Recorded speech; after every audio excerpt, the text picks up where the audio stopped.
I still remember that summer. I was 8, and the world felt as safe as the warm blanket I'd snuggle under each night. That safety shattered the day I found out what real fear was, all thanks to a clown with a twisted smile. It was another endless day of summer vacation, and we were playing hide-and-seek. I hid near an old shed at the edge of our neighborhood, a place we usually steered clear of because it was creepy and rumored to be haunted. But that day, I felt brave. I slipped inside to hide and waited.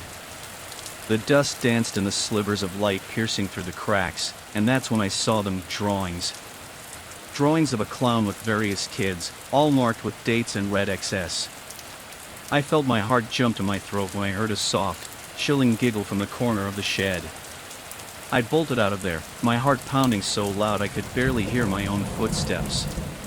That's when I saw him, standing among the trees, a clown in a tattered costume, his mask so grotesque it could freeze your blood. His eyes, dark and empty, fixed on me, and he began to move closer. What followed was a cat-and-mouse game that felt like it lasted forever. The clown mimicked my every move. When I stopped, he stopped. When I ran, he followed. But it wasn't just a silent follow. He was juggling balls that looked eerily like human eyeballs. Each catch made a thud sound, heavy and ominous. I screamed for my friends, hoping they'd hear me and come running, but no one came. The streets were strangely empty, the laughter and chatter of our games gone. It was just me and the clown.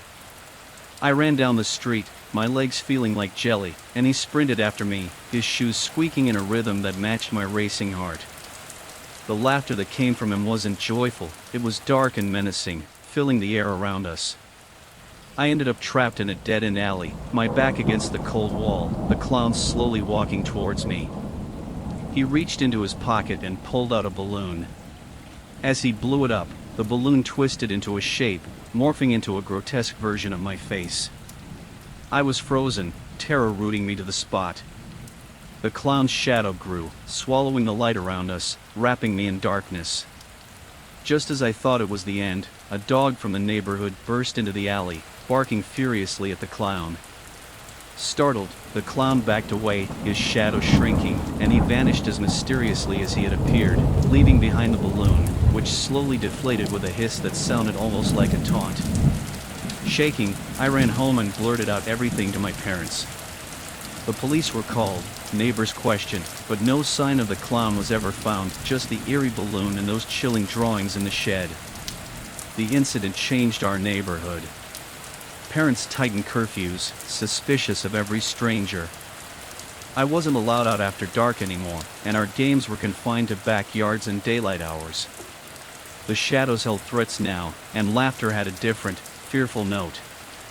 Years later, as an adult, I went back to that old neighborhood. Curiosity drew me to the shed once more. Inside, fresh drawings adorned the walls, new dates, new faces, but the same clown. The red XS were there too, marking each child. A cold sweat covered me as I backed out of the shed, the weight of unseen eyes upon me. I thought I had left it all behind, moved on, but one night, back in my own home, I heard it, soft, distant, but unmistakable. The squeak of those shoes, followed by the same dark, chilling giggle. It was then I realized, some fears, like shadows, stretch far longer than even time can measure. And as I lay in bed, listening to the echoes of that laugh, I knew the clown was still out there, perhaps waiting, perhaps watching. The memory of that summer haunts me still, a reminder that not all games end when you step back into the safety of your home. Sometimes, the real game begins when you think you're safe.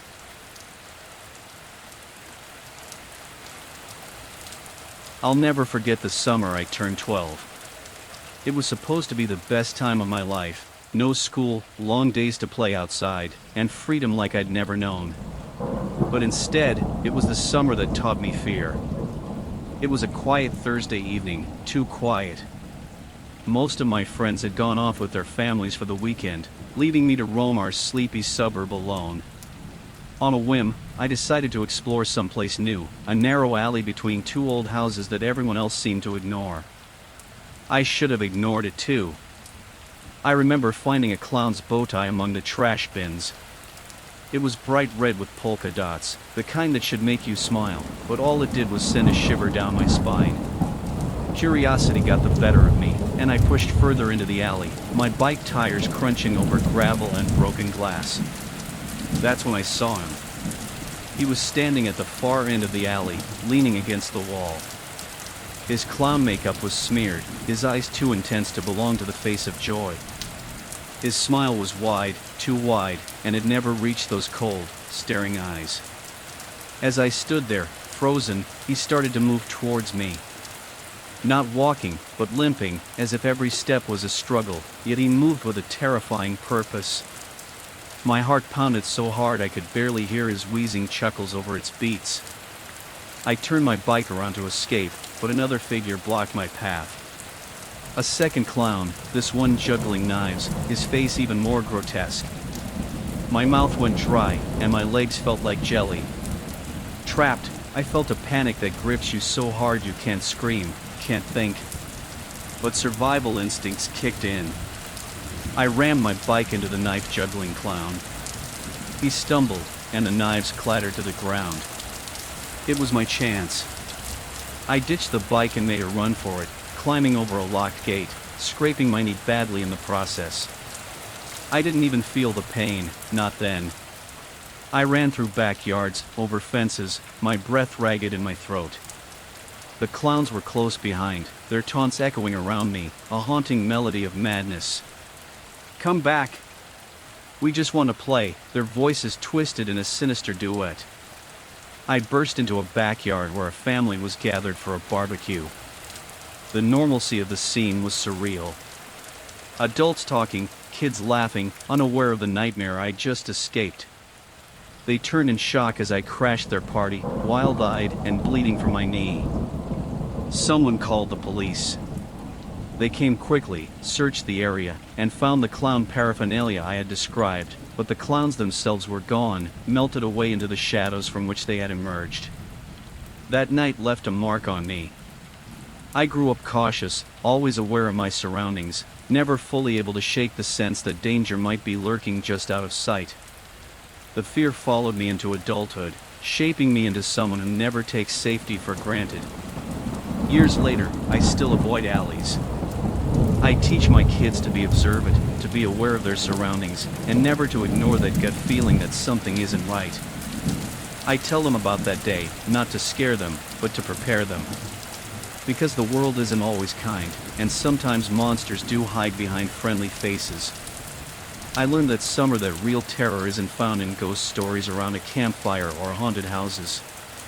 It's in the moments you realize that the everyday path you chose could be your last.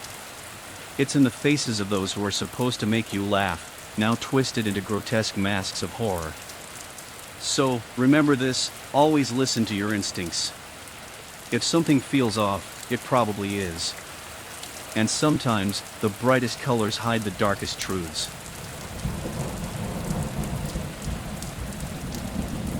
I've never forgotten that house. You know, the one at the end of Maple Street? The one kids dared each other to sneak into, but never did? Well, Dustin and I, we weren't like the other kids.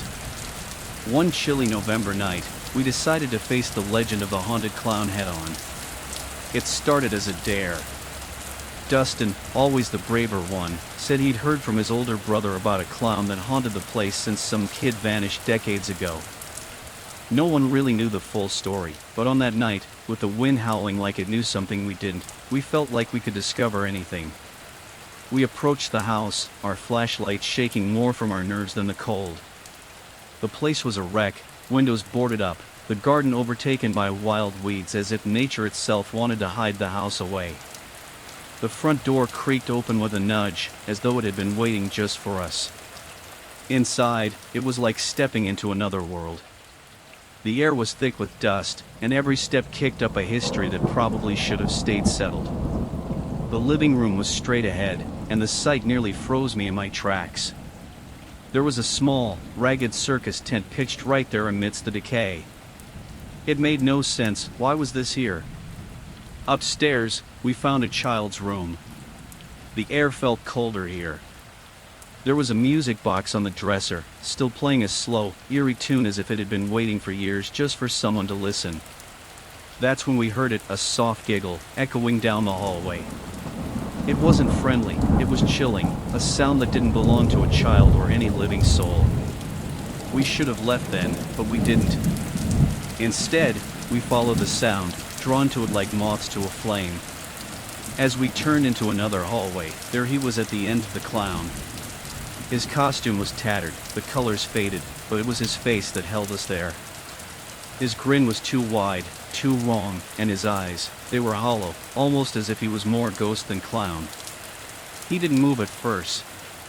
He just stood there watching us, his head tilting slightly as if amused by our fear.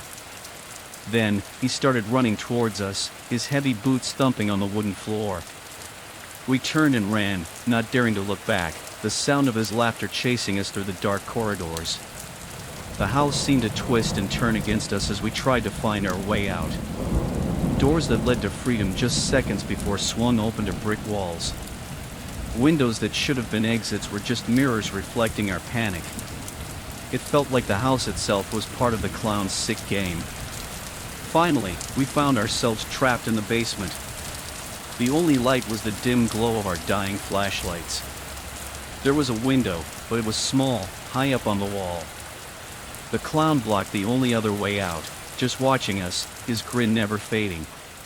In a desperate move, Dustin picked up a rock and hurled it at the window. It shattered, giving us a glimmer of hope. We scrambled through that window, cutting ourselves on the shards of glass, but we didn't care.